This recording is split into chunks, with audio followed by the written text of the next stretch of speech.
iman yang paling penting, kemudian nikmat hidayah. Dan hidayah itu ada dua, yaitu hidayah taufik, di mana kita dipilih menjadi orang yang beriman, dan kemudian yang kedua adalah hidayah irsad, yaitu kita dimudahkan langkah kita untuk kemudian mendatangi rumah Allah untuk beribadah dan juga untuk bermajlis ilmu. Bapak Ibu yang dirahmati oleh Allah Subhanahu wa taala, ibarat orang berdagang. Kita sudah dimodali oleh Allah Subhanahu wa taala modal awal untuk mendapatkan kedamaian, ketenangan. Sebagaimana dalam firman-Nya, "Wa min ayatihi an khalaqalakum min anfusikum azwaja litaskunu ilaiha." Dan di antara tanda kuasa Allah Subhanahu wa taala, diciptakanlah pasangan kita dari jenis kita, yaitu manusia, agar kita bisa mendapatkan sakinah, tenang. Tapi kenapa kok ada orang yang wis nikah gitu kan, tapi ra tenang, saking ra tenangnya sampai bojone diobong gitu kan, saking ra tenangnya sampai anaknya dibunuh, saking nggak tenangnya sampai rumahnya dibakar dan seterusnya. Maka pasti ada yang salah di situ. Ibarat orang dagang dimodali sama orang tua, misal saya mau dagang dimodali bapak saya berangkat dagang, terus saya berangkat, tapi kemudian secara kalkulasi ternyata rugi. Nah, orang tua yang punya duit banyak kan akan mengatakan mangkat atau meneh tak modali kan gitu.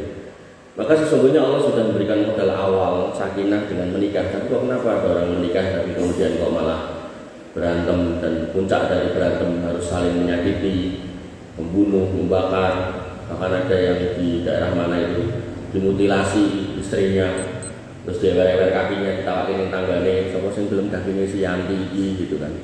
Maka ini menunjukkan bagaimana ada orang-orang yang dimodali awal tapi modalnya habis, tapi dia nggak ngerti cara kemudian menambah modal. Nah, makanya dalam sebuah hadis Nabi SAW mengatakan, "Mastama'a qaumun fi baitin min buyutillah yatluna kitaballah wa yatadarasunahu bainahum illa nazalat alaihimus sakinah." Ketemu lagi sama sakinah lagi yang kedua.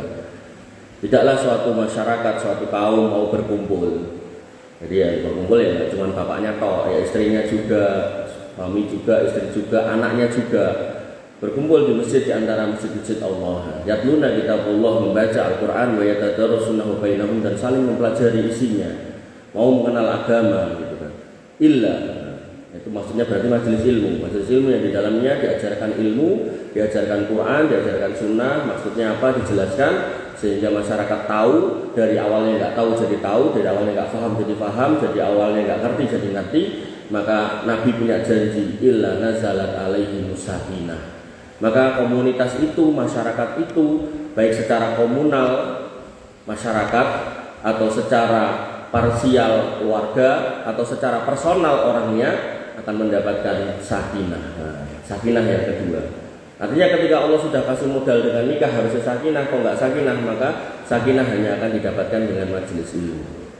Wa ghasyiyatuhumur rahmah, dan kemudian Allah akan guyur mereka dengan rahmat. Wa hafathumul malaikah, dan malaikat akan menaungi warga itu, keluarga itu, orang itu, kampung itu dengan kebaikan. Dijaga oleh malaikat, karena setiap kita, dikatakan oleh Nabi SAW, dititipi yang namanya jin korin. Dan jin korin itu selalu membisiki sing elek-elek, randedit, terus dibisiki, delok HP, kon mencet pinjol gitu kan. Bar mencet 1 juta, ternyata tuku HP sing anyar ternyata masih kurang, mencet lagi 2 juta, terus gitu kan. Sampai akhirnya nyedot rumah, nyedot bondo segala macam. Termasuk yang judi online juga sama. Maka kita dapati orang-orang yang kemudian memperturutkan jin korinnya itu nggak akan selesai. Makanya Allah tegaskan, inna nafsa la'amaratun bisu' illa ma rahima rabbuk. Maka yang namanya hawa nafsu itu selalu menyuruh pada yang jelek gitu kan. Yang jelek, dan dia nggak akan berhenti kecuali dirahmati oleh Allah Subhanahu wa taala. Dan tadi sudah dikatakan illa nazalat alaihi sakinah wa ghasyiyatuhumur rahmah. Maka bagaimana kemudian nafsu itu bisa terkontrol agar bisa didapatkan rahmat Allah, ya majelis ilmu. Jadi sekali lagi ini baru pembukaan ya. Artinya saya ingin menyampaikan bahwasanya pentingnya majelis ilmu di dalam keluarga kita, di dalam masyarakat kita, di dalam masjid kita. Jadi masjid tidak cuma sebagai tempat untuk sholat, tidak cuma tempat untuk membaca Quran atau TPA, TPG, tapi benar-benar harus menjadikan tempat untuk mendeliver nilai-nilai agama kepada keluarga, kepada masyarakat. Dan ketika masyarakat ini mau bermajelis dan semua masjid itu jadi ramai dengan majelis ilmu, maka yang namanya perangkat desa dari mulai RT, RW sampai ke atas lurah, camat itu kerjanya enak gitu. Karena orang-orang yang kemudian bermajelis ilmu, maka mereka adalah orang-orang yang bertakwa, maka mereka orang-orang yang akan hati-hati dalam hidup, gak akan aneh-aneh dan gak akan bikin rusuh dan seterusnya.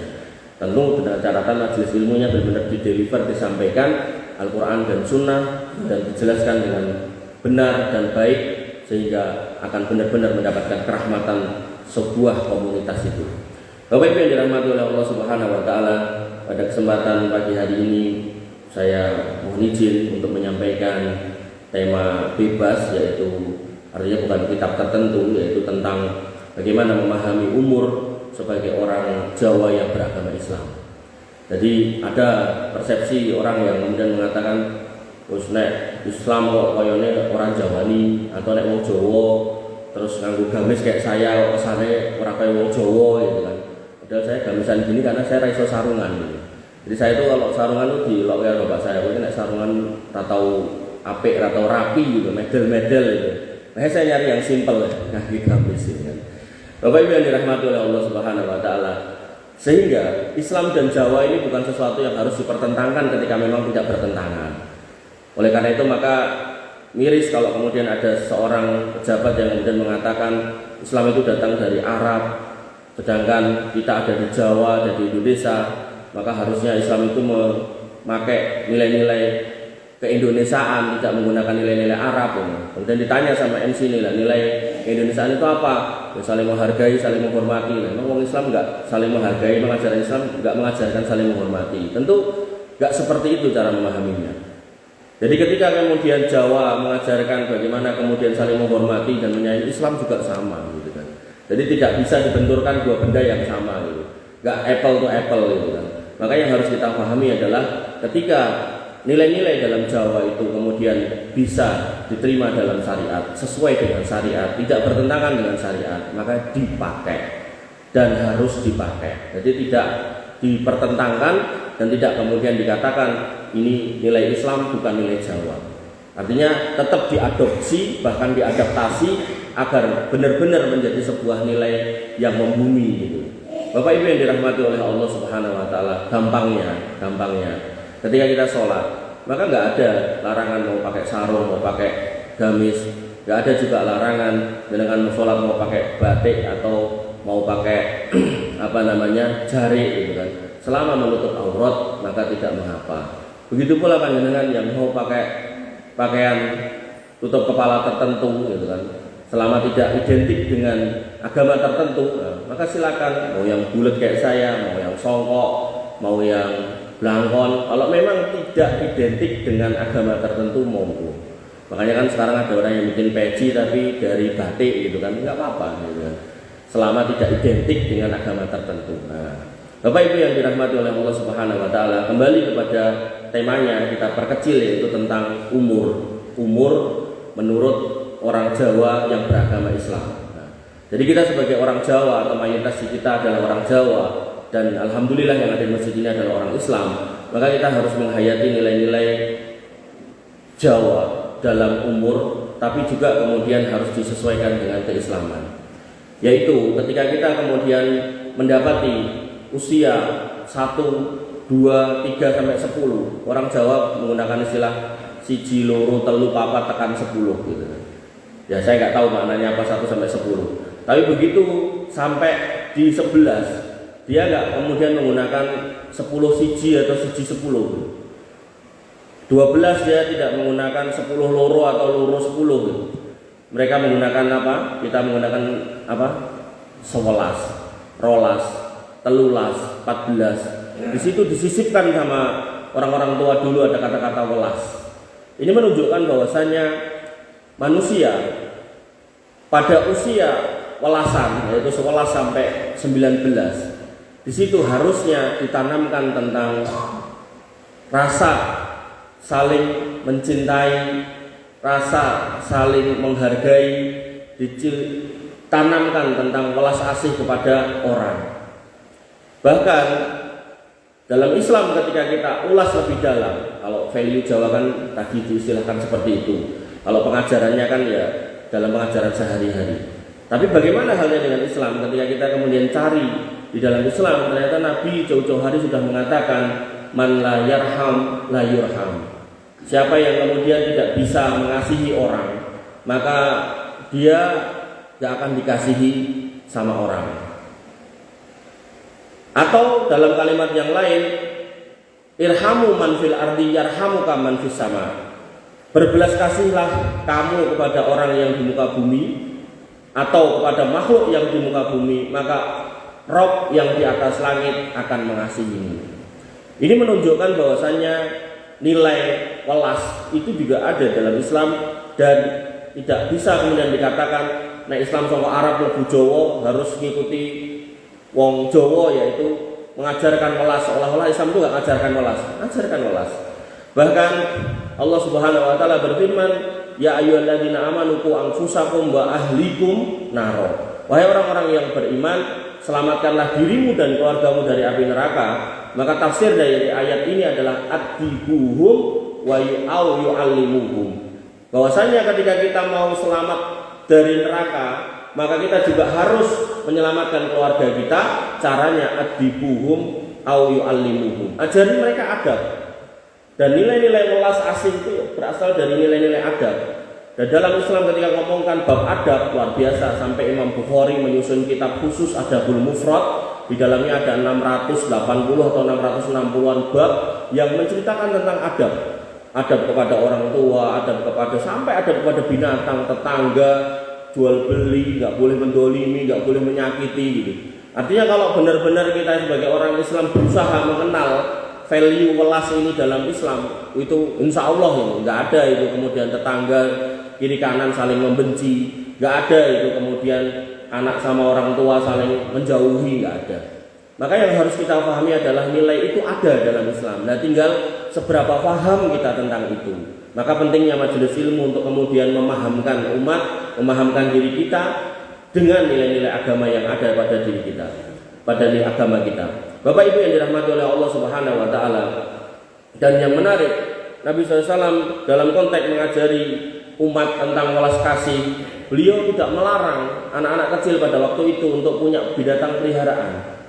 Dan memang secara teori psikologi itu ya benar itu. Bagaimana kemudian untuk pengen menumbuhkan empati, simpati, maka perlu dilatih dari sejak kecil. Anak itu dikenalkan pada binatang-binatang peliharaan, ya sesuai kesenangannya. Nah, senangnya kucing ya sebelum melihara kucing, senangnya ikan sebelum melihara ikan, senangnya ayam sebelum melihara ayam, sesuai dengan lokasi dan tempatnya.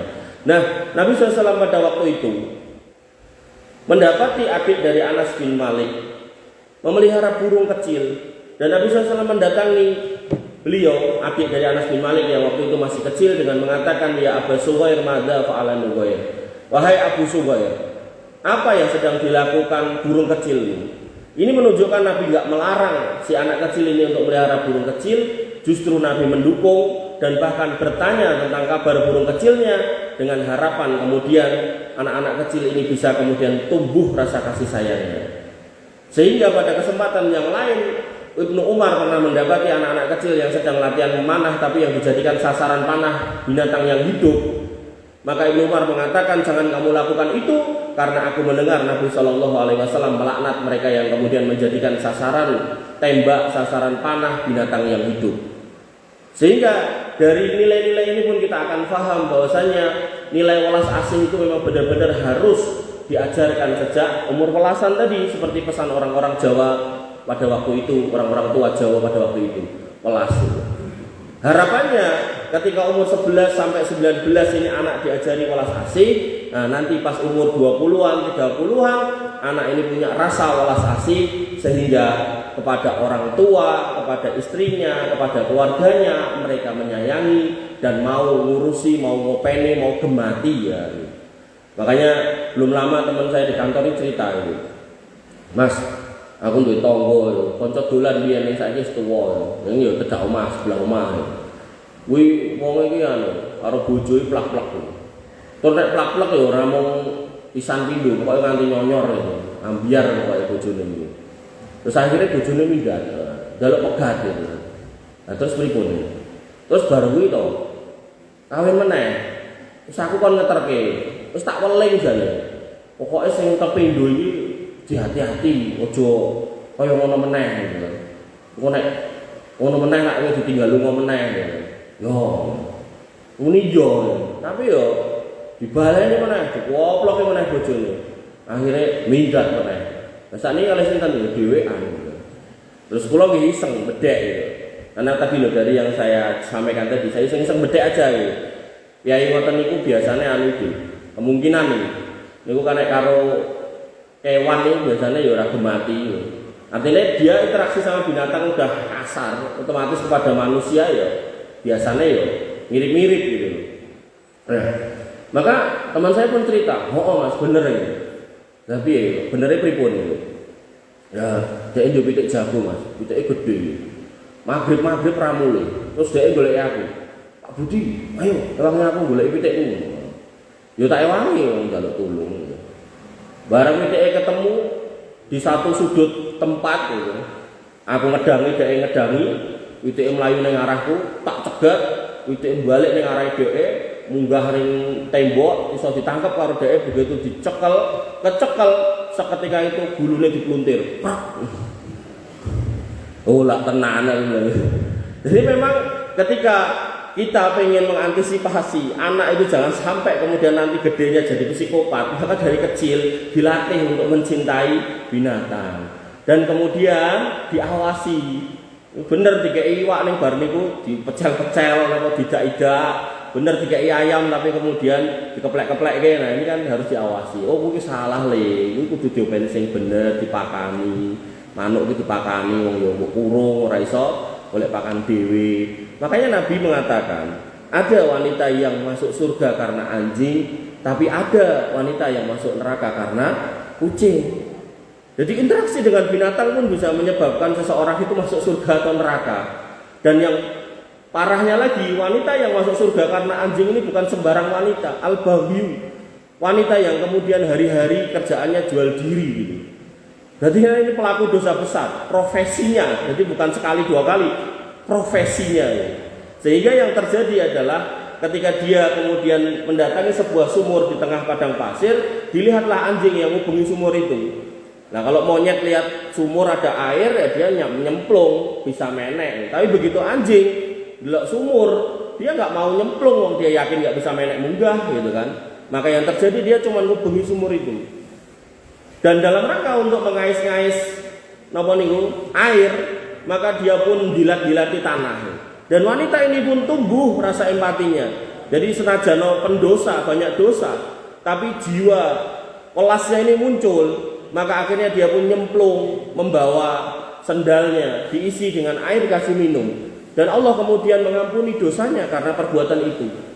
Sebaliknya ada seorang wanita yang dikatakan masuk neraka karena kucing, karena dia melihara kucing, ditaruh di kurungan, tapi kemudian nggak dipakani sampai mati. Maka itu bisa menjadikan sebab wanita itu masuk neraka. Bapak Ibu yang dirahmati oleh Allah Subhanahu Wa Taala, dulu dan saya pernah ada satu kegiatan dari kantor itu semacam workshop atau seminar di STP di utarane UNS itu di belakang gedung yang belakang. Itu temanya tentang membangun kota cerdas dengan melibatkan anak muda gitu.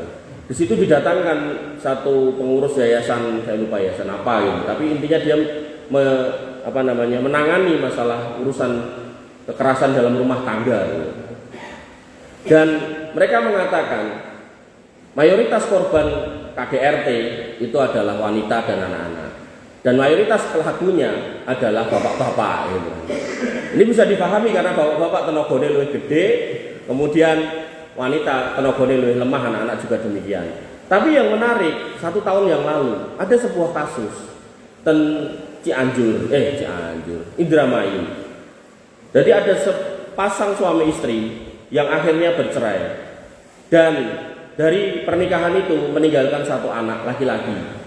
Yang anak laki-laki itu umurnya sekitar 13-an, pelas ini gitu kan. 11, 12, 13 pelas gitu. Nah, si anak laki-laki ini namanya anak umur pelas. Jadi dia yo ngertine kuwi bapakku kuwi ibuku.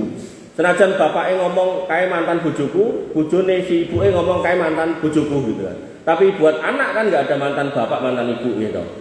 Maka yang terjadi adalah dari perceraian itu harusnya seorang wanita yang gembol anaknya 9 bulan 10 hari nyusoni, netei, nyewoki, jenengan nek nyewoki putrane ping pinten Bu?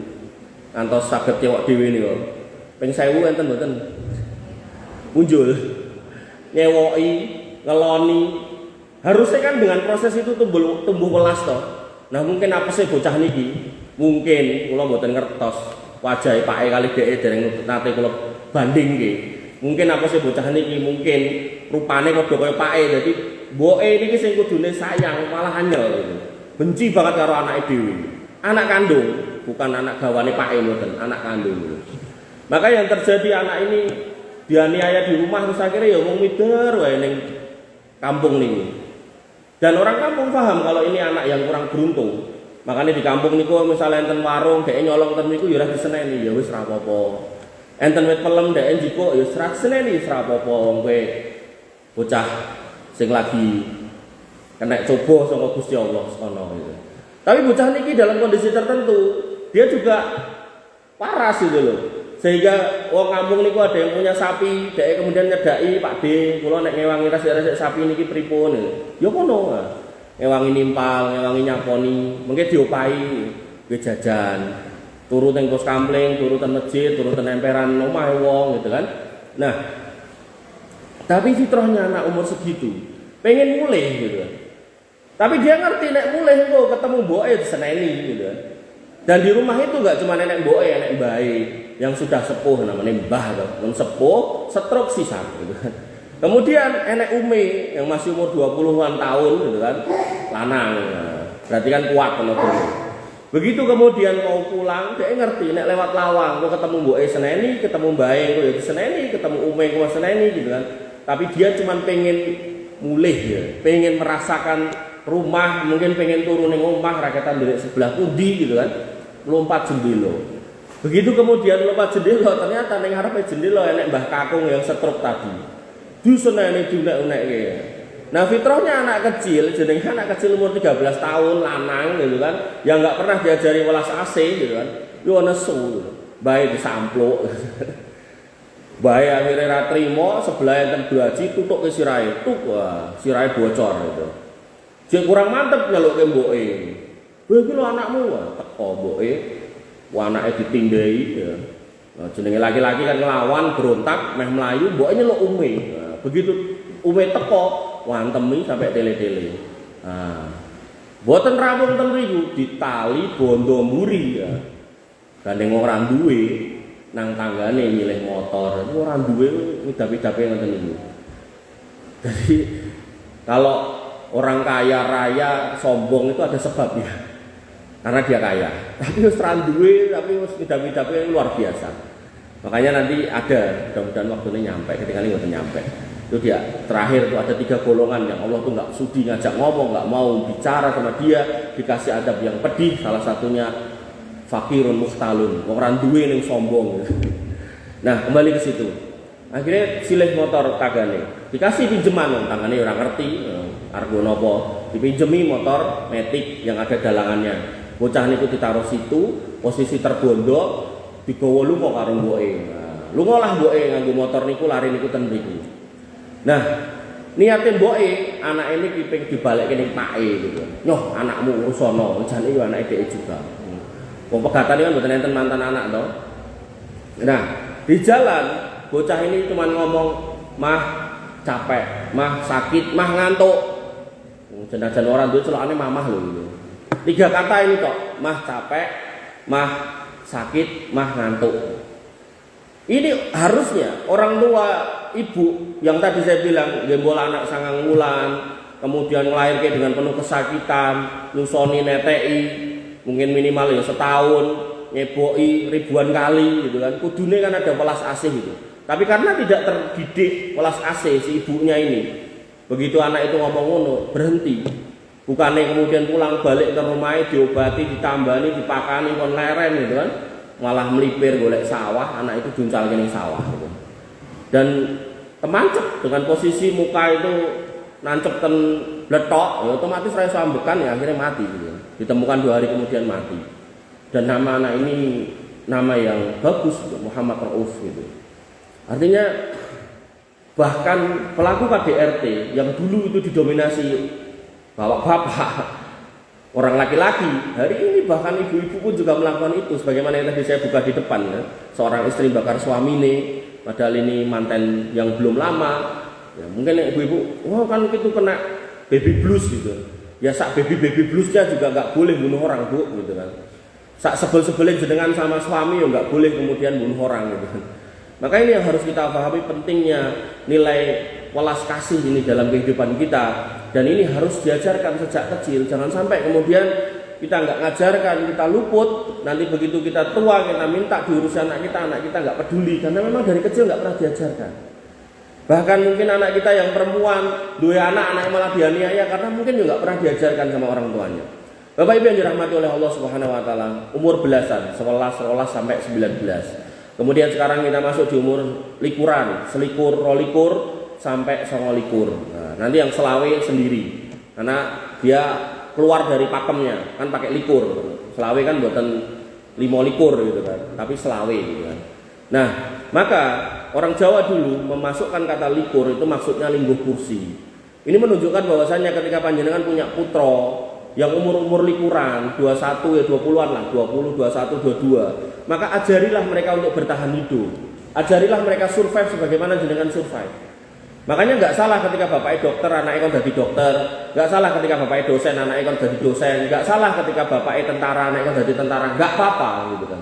Karena memang itu sebuah proses yang harus dijalani. Dan orang tua harusnya kemudian mikir jangan sampai anaknya menjadi beban dirinya sendiri, keluarganya, bahkan beban masyarakat. Karena ada juga orang-orang laki-laki sudah dewasa, nikah yo gelem, dua anak yo seneng gitu kan, apa meneh gawene tambah sregep gitu kan. Tapi begitu kon ngopeni wegah, getong terus kalih wong tuane.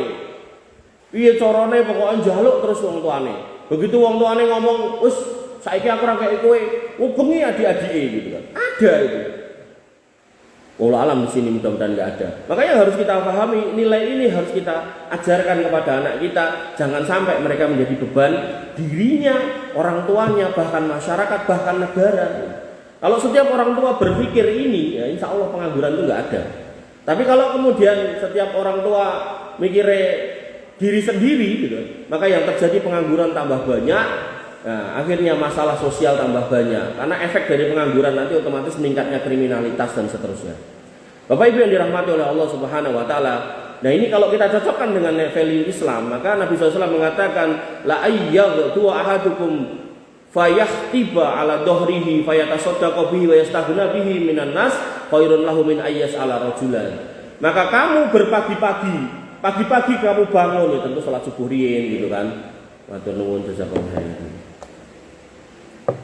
Kemudian kamu berangkat nyari kayu, mbok pecoki dhewe, mbok potongi dhewe, bar kuwi mbok tali, mbok pikul-pikul dhewe.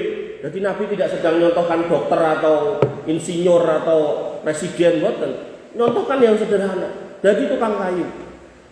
Kamu berangkat pagi-pagi nyari kayu, mbok tali, mbok pikul, mbok dol, duite mbok go sedekah karo go nyukupi urusanmu. Maka kata Nabi SAW, khairun lahu min ayyas ala nas. Kuwi luwih becik tinimbang jaluk-jaluk.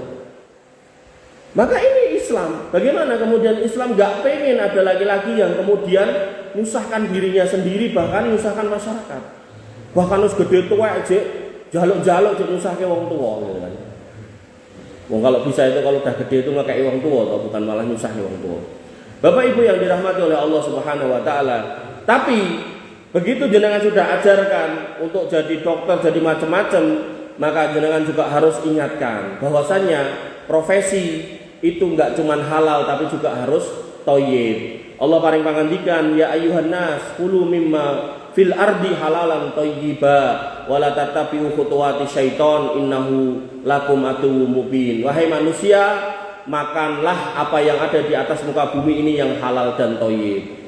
Nah, dokter kan halal Mas, halal. Tapi nek dokternya praktek aborsi, nah, dokter kan halal, iya. Tapi nek dokternya kemudian menjual obat-obat terlarang, maka penting untuk dihayati bahwasanya profesi hukum asalnya memang halal, tapi juga harus dipastikan prosesnya juga halal. Gitu. Dagang halal, tapi yang dijual apa dulu kan gitu. Kalau yang dijual kemudian barang-barang haram ya jadi haram. Oh, aku orang ngedol Mas, aku mau kerja ning diskotik dadi security, ya haram karena yang jenengan jaga adalah tempat untuk bertransaksi minuman keras. Gitu. Maka pentingnya belajar lagi muamalah. Kalau tadi belajar adab, akhlak, welas, kalau umur 20-an, nah, maka belajar tentang muamalah. Penting fikih muamalah itu Pak Bu. Ya, termasuk itu anak-anak kita, kayak zaman dulu nyekel apa niku? Lading, niku wah cocok, kok ndak keplatok, kok ndak kepiris gitu. Nek sakniki jenengan tanpa sadar jane nyekeli barang sing luwih tajem timbang lading. Napa niku? HP Bu, Pak. HP, nah boleh nek masih umur 11 sampai 19 udah ndelok barang-barang ra cetha, nempel Pak sampai tuwek, nempel bener. Dan enggak cuma urusan pornografi, judi online, pinjol. Makanya hati-hati kalau panjenengan punya anak-anak SMP SMA nyekel HP dhewean mojok, ampun dikei. Nah, diawasi. Dan itu tanggung jawab kita loh. Jangan salah, nanti kita yang ditanya. Kok anak jenengan kok rajin pinjolan atau judi online gitu kan. Dan sekarang kalau zaman dulu orang-orang yang bunuh diri itu ngapunten nggih, biasanya orang tua yang sakit-sakitan ramari-mari bunuh diri. Nek sakniki tenetane kertek mojo sing gantung diri niku cah nom umur 19 tahun. 2 atau 3 minggu yang lalu Tendanu Kusuman cah nom meneh umur 15 tahun. Gak ngerti masalahnya apa, tapi terlalu banyak hal yang dia konsumsi dari HP yang dia gak punya filter, wong tuane ya ora gagas, akhirnya yang terjadi apa seperti itu. Dan ternyata kalau ngomong judi online gak cuma entah cilik-cilik, sampai orang-orang tua, dan mereka sampai dikejar-kejar rentenir, dikejar-kejar penagih utang karena utangnya sudah melebihi asetnya. Dia kemudian mikir, piye nek aku mati wae, dan gak logis cara matinya. Ada yang kemudian kereta lewat ambyur di situ gitu kan. Rumangsane kok bakal ditampani kereta gulune tugel ndang mati, ternyata malah sing kena paha sama kakine. Begitu ditarik cek urip gitu. Jangan kebayang lorone kaya ngopo niku. Ya, maka yang harus kita pahami hati-hati Bapak Ibu yang dirahmati oleh Allah Subhanahu wa taala. Tawaran-tawaran finansial dan internet niku hati-hati. Halalan thayyiba. Kemudian setelah dia bekerja yang halal dan thayyib, jenengan harus ingatkan bahwasanya menungso itu cuman ikhtiar. Sisanya Allah Subhanahu wa taala yang putuskan, sebagaimana sabda Nabi SAW, ayyuhan nas ittaqullaha wa ajmilu fit thalab. Wahai menungso, nek kowe wis kerja, wis ikhtiar, maka perbaikilah cara mintamu. Dari mulai kerjaannya harus halal dan thayyib, dan jangan lupa diiringi dengan doa.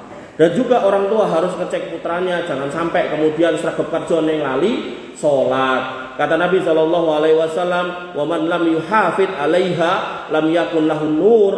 Siapa yang kemudian enggak menjaga sholatnya, dia enggak akan dapat cahaya, wala burhanun, dan tidak akan dapat burhan, wala najata yaumal qiyamah, dan tidak akan mendapatkan keselamatan pada hari kiamat. Orang harus sholat agar dapat nur, burhan, dan selamat. Nur niki kula tadi ngalami. Jadi kula nek tekan mriki kan lewat daerah Plumbon niku, kiwa tengene niku sawah. Nek sawah niku mboten enten lampune, peteng niku. Dalah motor kula lampune padang. Maka nur itu ketika kita jalan di jalan yang peteng, kemudian kita ada lampu, itu nur.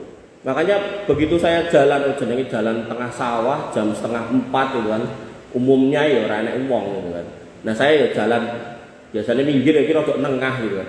Ternyata ada bapak sepuh jalan di situ sama istrinya yang sepuh juga gitu. Meh ketabrak, untungnya enggak gitu kan. Karena ada lampu itu, nur. Akhirnya saya hindari gitu kan.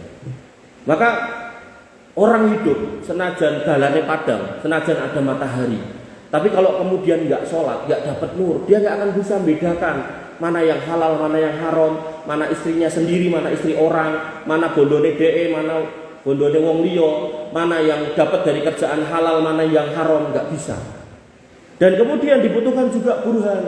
Jadi setelah kita jalan di jalan yang peteng, kemudian kita pakai cahaya, kemudian jalan itu racet etan kulon, kita mau kemana nggak jelas, maka tiba-tiba ada pelang yang nunjukin, oh ini nek Karanganyar ngetan atau ngidul, tapi kemudian nek Sukoharjo ngalor misal gitu, nah, kebalik, nek Karanganyar ngalor, nek Sukoharjo ngidul gitu kan, maka itulah burhan. Jadi cahaya dibutuhkan, burhan dibutuhkan, dan orang yang di dunia dapat cahaya dan burhan di akhirat selamat. Tapi kalau kemudian nggak mau dapat cahaya dan nggak mau dapat burhan karena nggak sholat, yo nggak selamat, dan parah lagi dikatakan wa yaumal qiyamah ma'a Qarun, nanti nih hari kiamat kumpul kalih Qarun wa Fir'aun wa Haman wa Ubay bin Khalaf. Jadi dia akan kumpul dengan tokoh-tokoh kafir yang ahli neraka, yaitu Qarun, Fir'aun, Haman, Ubay bin Khalaf. Para ulama menjelaskan kenapa ada 4 orang ini disebut, karena nanti ada orang kon sholat wegah alasannya sibuk ngitung duit. Maka kalau duit jenengan ora seokeh duite Qarun, didekek ning gudang harta sampai kuncine diangkat ora kuat wong siji, maka jenengan ampun alasan ora salat gitu. Wong Qarun aja sing duite okeh, kuncine nggak bisa diangkat dengan orang satu, niku men didelepe ning jero bumi. Sampai mendelepe misal jenengan duduk di tanah pengajengan niku nek nganti nemu lempengan emas niku disebut harta Qarun gitu kan. Saking okehe duite gitu. Nek jenengan duite ngapunten mung 100 200 juta, 300 juta, semiliar 2 miliar lah lewat niku. Sithik. Lah kae Mas sing 271 triliun ya lewat gitu kan. Wong niku duit rupiah gitu kan. Duit napa niku? Duit kertas. Qarun niku duite emas, lempengan emas gitu. Bapak Ibu yang dirahmati oleh Allah Subhanahu wa taala. Lah terus kok enek Firaun, maka ada juga orang sing ra salat alasane, "Oh, saya harus memimpin warga Indonesia karena saya adalah pejabat tinggi negara." Sibuk deh sebagai pejabat. Maka enggak kanggu. Wong Firaun aja yang punya kerajaan aja nyemplung ning jero laut. Nanti ada juga orang sing ra salat alasannya sibuk, saya memimpin sejumlah pasukan, komandan peleton atau mungkin panglima TNI, Kapolri gitu kan. Oh, saya sibuk memimpin anak buah saya seluruh Indonesia yang jumlahnya 500.000 tentara atau 500.000 polisi misalnya. Enggak tanggung. Karena Haman yang panglimanya Fir'aun juga tenggelam di lautan. Kemudian Ubay bin Khalaf sinten? Ini tokoh orang musyrik yang ahli dagang. Makanya ada orang yang sibuk, wah nanam saham, wah ngeceki saham dipantengi nanti matanya merah gitu kan. Ning ra gelem salat. Itu juga enggak ada gunanya. Pramila itu perlu dideliver ke anak-anak kita bahwasanya sekaya apapun kita, sebanyak apapun duit kita, sesibuk apapun kita, setinggi apapun jabatan kita, sebanyak apapun titel kita, nek ora salat ora kanggu gitu. Bapak Ibu yang dirahmati oleh Allah Subhanahu wa taala, serikur tekan 29 di tengahnya ada selawe. Nah, selawe orang Jawa itu menitipkan pesan di situ, nggih menika napa seneng-seneng lanang kalih wedok. Maka sebagai orang tua ketika putra jenengan sudah menginjak usia-usia 25, maka sebaiknya dicarikan pasangan hidup yang baik. Dan dalam mencari pasangan hidup yang baik ada kaidah yang menarik dari Nabi SAW. Ketika konteksnya putra jenengan jaler mau nyari yang perempuan, maka kata Nabi SAW, boleh tungkahul mar'atu li arba'in, boleh seorang wanita itu dinikahi karena 4 hal, karena li jamaliha wali maliha wali hasabiha, boleh karena hartanya, kemudian boleh karena kecantikannya, boleh, kemudian boleh karena kedudukannya, anak lurah, anak camat, atau mungkin dosen, atau mungkin dokter, boleh. Tapi kemudian Nabi SAW berpesan, fadfar bidadidin taribat yadak, perhatikan urusan agama, nek ora rusak ruwet urusannya itu. Kenapa agama ditaruh di belakang? Karena tugas pendidik seorang istri, tugasnya suami. Pramila yang sering dilupakan bapak-bapak adalah ketika sudah mendengarkan khutbah Jumat, itu kalau bisa pulang disampaikan kepada istrinya, agar kemudian pesan saya di depan tadi, bagaimana kemudian ilmu yang ditaruh di masjid disampaikan di masjid, minimal dipaksa oleh Allah Subhanahu wa taala wajib seminggu sekali dalam konteks khutbah Jumat. Wa idza nudiya li sholati yaumil jumu'ah fas'au ila dzikrillah wa darul bai'. Kalau dipanggil untuk sholat Jumat, maka buru-buru datang ke masjid untuk menyimak dzikir kepada Allah, yaitu khutbah Jumat. Maka itu harusnya dideliver ke rumah. Nah, ilmu yang didapat di masjid, di rumah-rumah Allah dideliver ke rumah. Maka Nabi mengatakan tadi di depan, illa nazalat alaihi musakinah. Keluarga yang seperti itu setiap hari menambahi ilmu, menambahi kebaikan-kebaikan yang didapat dari masjid dibawa pulang.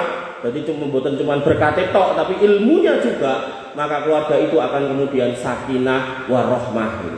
Bapak Ibu yang dirahmati oleh Allah Subhanahu wa taala, kenapa kemudian anak-anak ini harus kita jaga?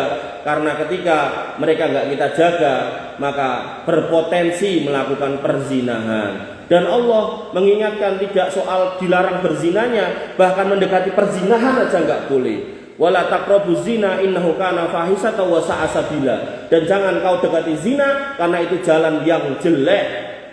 Sehingga yang harus kita pahami nek nyedaki aja nggak boleh apalagi berzina. Pramila ketika putra jenengan ngapunten umur segitu ubyak-ubyak karo wong wedok atau nek putra jenengan yang setri ubyak-ubyak karo wong lanang tekoki nek tenan gendang kon nglamar atau nek laki-laki nek tenan serius ayo kapan tak terke nglamar gitu. Ini loh laki-laki yang benar, ini loh seorang keluarga yang benar, bagaimana menjaga. Dan kenapa harus kita jaga? Karena ketika kita nggak kita jaga, maka nasab itu akan berantakan. Cerita tentang nasab itu akan rusak. Makanya Nabi SAW mengingatkan la tutau hamilun hatta tadoa wala ghairu dzati hamlin hatta tahidu haido. Maka orang-orang yang hamil di luar nikah, maka tidak boleh dinikahkan sampai melahirkan. Walaupun dalam kasus ini, dalam bab fikih nikah orang hamil di luar nikah, ada sebagian ulama yang berpendapat boleh dengan catatan yang menikahi adalah yang menghamili. Tapi kalau kemudian seseorang wanita ini hamil, terus sing nikahi ora sing metengi, maka ini enggak boleh. Kan kadang enten to, cah lanang arep-arep seneng karo cah wedok kae, cah wedoke emoh, malah dimetengi wong liya, bindar meteng lagi gelem nampa wong lanang niku to. Nah, itu enggak boleh. Kenapa? Karena yang dikandung di perutnya ini hakikatnya adalah anak di luar nikah, dan anak di luar nikah tidak bisa dinasabkan kepada yang bukan memberi benihnya. Jadi kadang juga ada seorang wanita yang kemudian jadi bancaan, cacah pang niku ten perapatan niku, sosok dhek ngomong milikku milikmu milikmu milikku gitu. Akhirnya nek wong lanang sekian wedoke siji gitu kan. Kemudian golek ngamen segala macam, terus tuku sego siji dibuka, untuk loro dibuka, kumpulke dadi siji didoni bareng dipangan bareng gitu kan. Pulang ngantek bingung anak sopo gitu kan. Dan ketika ngomongkan hidayah luar biasa loh. Saya tawari mereka, ayo melaku ning masjid ku untuk panganan, boleh tak sangoni ning wudu sik salat itu. Ora gelem gitu. Bahkan saya pindah masjid lewat situ lagi, yo enggak mau, tetap di situ gitu. Luar biasa. Maka pentingnya menjaga anak turun kita jangan sampai seperti itu. Bapak Ibu yang dirahmati oleh Allah Subhanahu wa taala. Kemudian dalam sebuah hadis Nabi SAW mengatakan al-waladu lil firas wal ahiru al hajar. Maka anak itu dinasabkan kepada yang punya ranjang. Ngapunten, ketika ada suami istri, kemudian suaminya kerja jauh misal atau istrinya kerja jauh, kemudian tiba-tiba jane wis suwe enggak berhubungan suami istri kok tiba-tiba istrinya hamil, maka secara fikih nasabnya dikembalikan kepada suaminya yang sah. Lah nek sing mengzinai, sing menghamili ini podo-podo Jawane misal gitu kulitnya podo coklate ra ketara. Tapi kalau sing menghamili ini bule misal gitu, bojone pamit lunga kerja ning Bali, mulih-mulih meteng pas manak lahiran gitu kan. Motone biru, kulitnya abang, rambutnya pirang. Padahal bapaknya Jawa, mboknya Jawa gimana ini? Ini tetap harus dinasabkan kepada bapaknya. Cuman ya tadi itu pasti masyarakat akan delok loh, kok kowe Jawa kok mentune bule gitu. Paling akhirnya ya terus ngapusi gitu. Oh, mbae ya nenek sing londo gitu. Bapak Ibu yang dirahmati oleh Allah Subhanahu wa taala, dan kalau kita ngomongkan ini hamil di luar nikah ini, kalau laki-laki enggak ada bekasnya. Tapi kalau perempuan bekasnya seumur hidup. Makanya wanita-wanita yang enggak mau punya bekas akhirnya dipateni anaknya. Makanya ini sebuah proses bagaimana kemudian lingkaran setan bermain di situ. Pentingnya menjaga ku anfusakum wa ahlikum naro adibuhum aw yu'allimuhum. Kemudian pada usia 50, mungkin kalau cepat ya kurang berapa menit ya. 50 ya. 50, 51, 52, 53 sampai 59 orang Jawa pakai istilah apa? Seket. Seket itu apa? Seneng-senenge ketuan. Pramila panjenengan sing pun di atas 50 niki pun do ketuan. Pun leres niku secara kepanjangan. Tapi secara maksudnya adalah orang-orang yang umurnya udah 50-an sebaiknya segera mendekat kepada Allah, kepada rumah-rumah Allah, jangan jauh dari situ. Karena umur-umur segitu jauh dari masjid biasanya Bali nih angel gitu kan. Makanya di dalam sebuah hadis Nabi SAW pernah ditanya, ayun nasi khair, manusia yang paling baik niku sinten Kanjeng Nabi? Nabi mengatakan mantola umruhu wa hasuna amalu, wong sing dikai umur dawa amale tambah apik. Walah mas aku tua umurku 50-an loro-loronen ra mati-mati gitu. Ada orang ngomong kayak gitu. Padahal kancaku wis mati wingi ya. Pengen ndang mati. Bapak Ibu yang dirahmati oleh Allah Subhanahu wa taala, kalau panjenengan masih ingat yang pernah saya sampaikan di sini waktu Ramadan, seorang sahabat Thalhah bin Ubaidillah punya dua teman. Teman yang satu mati syahid 1 tahun yang lalu, teman yang satunya mati normal 1 tahun kemudian. Dalam mimpinya Tolha bin Ubaidillah. Jadi kalau ngomongkan mimpi, orang-orang yang solih itu mimpi, manusia itu mimpi itu kemungkinannya 3. Satu, yang pertama adalah angen-angene pikiran, ngayal pengen di mobil, mimpi mobil, ngayal pengen di bojo ayu, metu wong wedok ayu gitu kan. Kemudian yang kedua yaitu tahwifu syaitan, diweden-wedeni kali setan. Mimpi wong tuane, wah, ten mimpi ngomong, kowe nek ra nyajeni kuburanku mengko aku bakalan tangi mripeni kowe. Nah, itu setan. Nah, kemudian yang ketiga, ini busra minallah, kabar gembira dari Allah Subhanahu wa taala. Nah, dalam konteks mimpi ini harusnya ditanyakan kepada ahli ilmu, ditanyakan kepada orang alim, ditanyakan kepada ulama. Maka yang terjadi pada Tolha bin Ubaidillah ketika mimpi, dalam mimpinya temannya yang mati syahid ini kok masuk surganya nggak lebih dulu dari temannya yang mati normal setahun kemudian. Kemudian dia datang kepada Nabi SAW, ya Rasul, aku punya teman 2, satu mati syahid, satu mati biasa. Yang mati biasa lebu surga dhisik, tapi yang mati syahid masuk surganya belakangan. Nah, ini pripun? Kata Nabi SAW, apakah kamu nggak tahu kalau dia sudah mendapatkan Ramadan 1 kali, yang artinya 30 hari. Jadi setahun ini kan Ramadan ini pisan toh, pisan itu masukkan 30 hari. Dan bukankah temanmu ini juga sudah sholat 6.000 rakaat? Jadi jenengan sholat 5 waktu, niku nek dipengke 300 swidak ketemune 6.120, maka sholat jenengan 5 waktu ditambah dengan Ramadan 1 kali dalam 1 tahun, 1 kali itu maksudnya 30 hari, maka itu bisa ngungguli orang yang mati syahid 1 tahun sebelumnya. Maka dalam kondisi apapun kita, sesusah apapun kita, sesulit apapun, sesakit apapun keadaan kita, nek panjenengan netepi niki wau, insya Allah tambahnya umur tetap menjadi keberkahan. Pramila jangan dicandai, mati lu becik, gantung diri lu asik ya. Mengakhiri semua penderitaan, boten. Nanti dalam sebuah hadis Nabi mengatakan, orang-orang yang mengakhiri hidupnya dengan cara-cara yang tidak benar, maka di akhir hidupnya nanti, di hari kiamat nanti, dia akan mendapatkan adab sebagaimana dia membunuh dirinya sendiri. Nek dhek mateni dirinya dengan loncat, maka nanti kerjaannya ning neraka ya loncat. Begitu sirai pecah digawe dikon munggah meneh. Kalau dia membunuh dengan menusukkan benda-benda tajam, ya akan dibikin benda tajam kon nusuk awake. Nanti nek mati durip meneh kon ngono meneh. Sak teruse. Khalidan mukhaladan fiha, kekal di dalamnya nglakoni ngoten niku. Maka hati-hati. Bapak Ibu yang dirahmati oleh Allah Subhanahu wa taala. Kemudian pada kesempatan yang lain Nabi SAW juga ditanya, wa ayyul mu'minina afdal, dan seorang yang beriman yang paling afdal niku sinten, paling utama niku sinten, kata Nabi SAW, ahsanuhum khuluqan. Jadi kalau dari 2 hadis ini berarti makin tua kita harus makin baik amal kita dan makin baik akhlak kita. Kemudian qala Nabi SAW ditanya lagi, fa ayyul mu'minina aqyas, dan sinten orang beriman yang cerdas niku, kata Nabi SAW, aksaruhum lil mauti dzikron. Orang yang kemudian paling banyak mengingat mati, tapi nggak cuma kelingan tok, tapi kemudian dikatakan lagi oleh Nabi SAW, wa ahsanuhum lima ba'dahu istiqdadan. Dan dia ngerti nek bakal mati umurnya wis 50-an, maka dia juga cepat gitu. Jadi umur 50-an mendekat kepada Allah, mendekat kepada masjid, pakai ketu, monggo boten nggih boten napa-napa, tapi pakai ketu langkung sae insyaallah, maka kemudian perbanyak amal solih, kemudian perbanyak ingat maut, perbanyak bekal-bekal untuk menuju kematian, dan perbanyak akhlak agar kemudian masyarakat menjadi senang. Oh, iki wong tua bener-bener iso ditiru dan digugu makaten.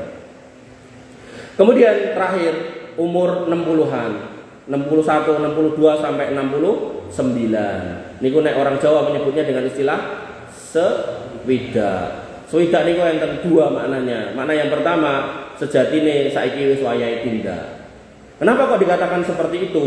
Karena Nabi mengatakan bahasanya akmaru ummati baina sittin wa sab'in wa aqallu ma yajuzu dzalik. Umur umatku niku antara 60 sampai 70 sithik sing lewat dari itu. Artinya panjenengan yang sudah lewat dari situ, lewat dari 70, maka itu sudah karunia Allah yang luar biasa. Jangan ditambahi umur untuk tambah amal, untuk tambah cepat lebu surga, maka dimanfaatkan sebaik-baiknya. Itu makna yang pertama. Sejatine wis wayahe tindak. Ada juga orang Jawa yang menafsirkan atau menjelaskan swidak niku maksudnya saiki sedelok meneh bakal didak-idak.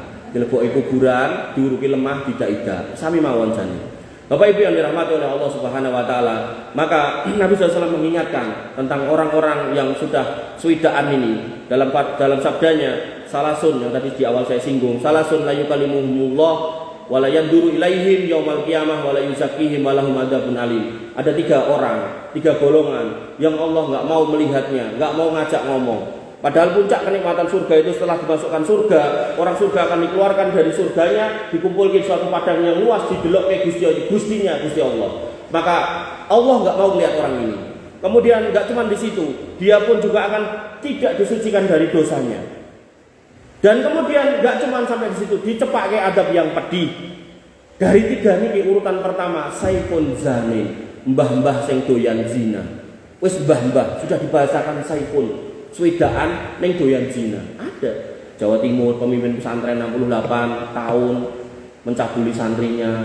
Kemudian Purwodadi mertua yang baru mandi, kemudian lewat lihat mantune meteng 6 bulan, lekar kesingkap sikile gitu kan, terus ditubruk, mantune berontak, dia khawatir malu melayu ning dapur jikuk lading, dicubles-cubles ning mantune nganti mati sak bayeke, padahal anake lanang lagi golek gawean coba. Ini setan gitu kan. Makanya harus kita pahami, kita harus hati-hati. Makanya di dalam sebuah hadis Nabi SAW mengatakan alhamu al-maut. Nah, terus kata-kata ini baru viral, padahal ini hadis ya, bukan kata-kata. Ipar niku maut. Ipar niku maut. Jadi kalau panjenengan punya garwa, punya pasangan, maka hati-hati dengan ipar itu. Jangan sampai kemudian setan ngepeti, wah, kok ternyata adik iparku lebih hayu timbang bojoku ya. Kok ternyata mas iparku atau adik iparku lebih ganteng timbang bojoku ya. Nah, alhamu al-maut. Nah, saifun zanin. Kemudian yang kedua, wa malakun kadzab, seorang pemimpin yang suka berdusta. Nah, kemudian yang ketiga, wa fakirun muhtalun, wong ora duwe ning kemati. Wis ora duwe kemati. Nek enggak punya itu ya tawadu aja lah, rendah diri aja lah, rendah hati aja lah. Bapak Ibu yang dirahmati oleh Allah Subhanahu wa taala, terakhir Allah Subhanahu wa taala mengingatkan, awalam nu'ammirkum may yatadzakkaru fihi man tadzakkara wa ja'akumun nadir fadzuqu famalidz zalimina min nasir. Apakah kami belum memanjangkan umurmu sampai masa yang cukup? Apakah belum cukup umurmu tambah panjang untuk berpikir bagi orang-orang yang mau berpikir? Dan apakah belum datang kepadamu orang yang bercerita, memberikan peringatan tentang umur ini? Maka rasakanlah adabku yang pedih bagi mereka yang tidak mau mengambil pelajaran, yaitu orang-orang yang dolim. Dan orang yang dolim gak ada penolongnya nanti di akhirat nanti. Kemudian terakhir meneh gitu. Nabi Allah Subhanahu wa taala berfirman, ketika kita dalam bentuk komunitas seperti ini, Allah taala berfirman, wa'tasimu bihablillahi jami'a wa la tafarraqu. Ketika kemudian tahapan-tahapan tadi ditetapi dari mulai menjaga welas asih, kemudian anak-anak ini diajari survive, kemudian ketika sepuh kita memperbaiki diri kita, maka Allah kemudian perintahkan untuk berpegang teguh di atas agama Allah sampai kemudian mati, wala tafarruqu, dan jangan saling berpecah belah. Wa quru nikmatallahi alaikum id kuntum a'daan fa'alafa baina qulubikum fa asbahtum bi nikmatihi ikhwana. Dan ingatlah, kamu dulu tidak di atas keimanan saling bermusuhan, tapi kemudian di atas keimanan kamu dipersaudarakan. Maka jangan bercerai-berai, berpegang teguhlah di atas agama Allah, di atas tali Allah, bersaudaralah, dan semoga Allah kemudian persatukan hati-hatimu, fa asbahtum bi nikmatihi ikhwana. Lalu Allah jadikan kamu karena nikmat hidayah dari Allah sebagai orang-orang yang saling bersaudara. Jadi pentingnya menjaga kerukunan, wabil khusus sebagai sesama muslim. Ya, nggak bisa kita pungkiri ada NU, ada Muhammadiyah, ada yang lain gitu kan. Maka yang harus kita pahami bagaimana kemudian semua itu bisa berjalan beriringan tanpa kemudian saling mencela, saling mencakiti. Yang penting adalah di sini wa'tasimu bihablillahi jami'a. Jadi kalau kemudian konteksnya kajian majelis ilmu, maka bihablillah menyampaikan agama Allah, yaitu harus berdasarkan Al-Quran dan Sunnah. Ini disepakati oleh semua kaum muslimin. Nggak ada kaum muslimin yang nggak sepakat tentang ini. Bapak Ibu yang dirahmati oleh Allah Subhanahu wa taala, wabillahi cekap semanten ingkang saged kula aturaken kirang langkung nyuwun pangapunten. Ditutup dengan doa mboten? Nggih. Kita tutup dengan doa nggih, panjenengan aminkan semoga setelah mendapat berkat berupa makanan dalam plastik, jenengan juga mendapat barokah dari pertemuan ini atas doa-doa yang kita panjatkan. Bismillahirrahmanirrahim. Alhamdulillahirabbil alamin. Hamdan syakirin hamdan naimin, hamdan yuwafi ni'amahu wa yukafi mazidah. Ya Rabbana lakal hamdu kama yanbaghi li jalalika wa adimi sultanik. Rabbana lakal hamdu anta nurus samawati wal ardi wa man fihinna wa lakal hamdu.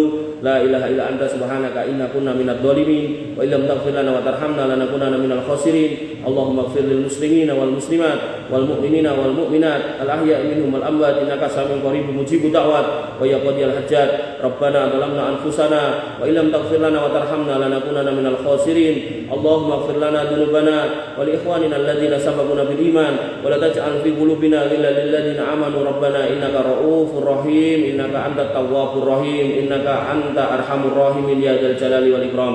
Allahumma ighfir lana dhunubana wa kaffir 'anna sayyi'atina wa tawaffana ma'al abrar.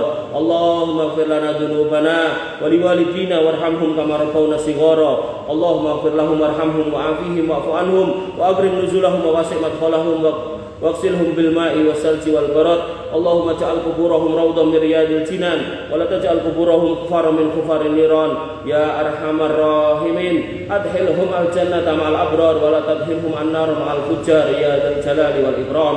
اللهم ارحمهم وارحمنا واغفر لنا ما قدمنا وما اخرنا وما اعلنا وما اسررنا وما انت اعلم به منا لا اله الا انت سبحانك انا كنا من الظالمين وان لم تغفر لنا وترحمنا لنكونن من الخاسرين. Allahumma taqabbal minna siyamana wa qiyamana wa ruku'ana wa sujudana wa tafassu'ana wa tadarru'ana wa tilawatana ya arhamar rahimin ya dzal jalali wal ikram. Rabbana hab lana min azwajina wa dhurriyyatina qurrata a'yun waj'alna lil muttaqina imama. Allahumma ij'alna muqimina shalah min dhurriyyatina rabbana wa taqabbal du'a. Allahumma ij'al hadzal baladan aminan mutma'innan warzuq ahlahu minas samarati waj'alna wa banina an na'budal asnam. Allahumma aminna fi awtanina wa aslih a'immatana wa wulata umurina. Allahumma aslih auladana wa aslih azwajana wa aslih aba'ana wa aslih ummahatana wa aslih akhwatana wa aslih ikhwanana ya arhamar rahimin ya dzal jalali wal ikram. Allahumma arham mu'assisa hadhil bilad. Allahumma arham mu'assisa hadhil bilad ya dzal jalali wal ikram. Allahumma inna nas'aluka al-jannah wa na'udzubika minan nar. Allahumma adkhilna al-jannah wa akhrijna minan nar. Allahumma inna nas'aluka ridhaka wal jannah wa na'udzubika min sakhatika wan nar. Allahumma inna nas'aluka al-jannah wa ma qarraba ilaiha min qawli wa amal wa na'udzubika minan nar wa ma qarraba ilaiha min qawli wa amal ya arhamar rahimin. Irhamna ya arhamar rahimin. Allahumma kfina bihalalika an haramik wa aghnina bi fadlika amman siwak ya ghaniyyu ya hamid. Allahumma shfi mardana waqdi duyunana ya arhamar rahimin. Allahumma ansur ikhwanana al-mustad'afina fi Filistin. Allahumma ansurhum wa tsabbit aqdamahum waj'alna ma'ahum minhum ya arhamar rahimin wa waffiq alaihim sabra. Allahumma shfi jarhahum wa shfi mardahum wa taqabbal syuhada'ahum ya arhamar rahimin. Allahumma 'alaika bil yahud. Allahumma 'alaika bil yahud. Allahumma 'alaika bil yahud fa innahum qaumud dhalimun ya dzal jalali wal ikram ya jabbar ya quwwat ya dzal quwwatal matin. Allahumma inna na'udzubika minar riba wa na'udzubika minaz zina wa na'udzubika min su'il akhlaq wa na'udzubika minad dain wa na'udzubika min ghalabatid dain wa na'udzubika minal ma'sami wal maghram wa na'udzubika min su'il akhlaq wa na'udzubika minar riya wa na'udzubika minas sum'ah wa na'udzubika minal kadhib wa na'udzubika minasy syirki wa na'udzubika minad dzulmi wa na'udzubika min su'il khatimah wa nas'aluka husnal khatimah ya khairar raziqin. Inna nas'aluka husnal khatimah. Inna nas'aluka husnal khatimah. Inna nas'aluka husnal khatimah ya khairar raziqin ya dzal jalali wal ikram.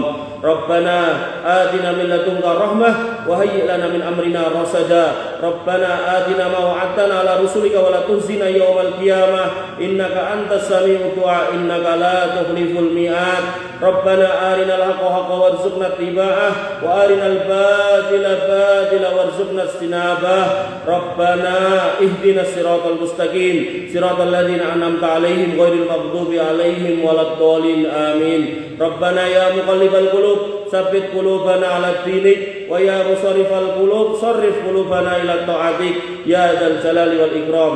Rabbana atina fid dunya hasanah wa fil akhirati hasanah wa qina adzabannar wa qina adzabannar wa qina adzabannar. Wa akhiru da'wana alhamdulillahi rabbil alamin wa sallallahu ala nabiyyina Muhammadin wa ala alihi wa sahbihi wa sallim ajma'in. Akhiru da'wana alhamdulillahi rabbil alamin. Subhanakallahumma bihamdika asyhadu an la ilaha illa anta astaghfiruka wa atubu ilaik. Assalamualaikum warahmatullahi wabarakatuh.